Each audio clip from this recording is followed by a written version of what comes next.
Magandang araw po sa ating lahat. Gusto ko lamang pong ipaalala sa mga kapatid nating motorista sa lalawigan ng Quezon. Ang Road Safety Advocates of the Philippines, RSAP, at ang lokal na pamahalaan po ng General Luna, Quezon at Pagbilao, Quezon ay maghahandog ng libreng Road Safety Awareness Seminar. Ito po ay gaganapin sa October 11, 2025, bukas. At ang mga dadalo po ay maaaring magpatala mula alas 8 hanggang alas 10 ng umaga. Ang seminar po ay gaganapin mula alas 10 hanggang alas 5 ng hapon sa covered court ng New Municipal Building, Barangay San Jose, General Luna, Quezon. At sa linggo naman po, October 12, 2025, ganun din po.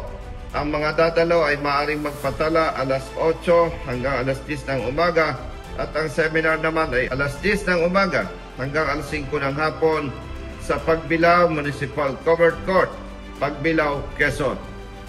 Maaari pong dumalo ang mga kapatid nating riders, tricycle drivers, jeepney drivers, bus drivers, truck drivers at iba pa. Ang mga dadalo po ay walang babayaran, lilinawin ko po.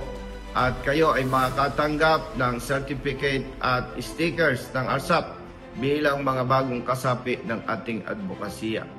Sa mga nagtatanong po kung kayo ba ay maaaring dumalo kahit na hindi naninirahan sa Pagbilao at General Luna, Quezon, maaari po, kahit sino po, kahit sa bayan kayo naninirahan, maaari po kayong dumalo.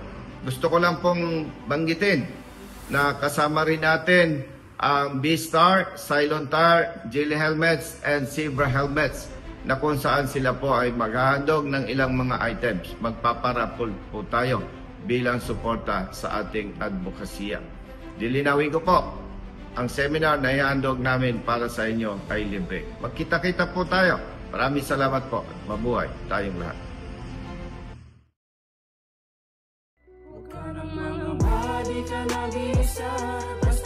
Sa tama may kakampi ka. Nandiyan si Colonel Busita. Nandiyan si Colonel Busita. Huwag ka naman ang badi ka nag-iisa. Basta't nasa tama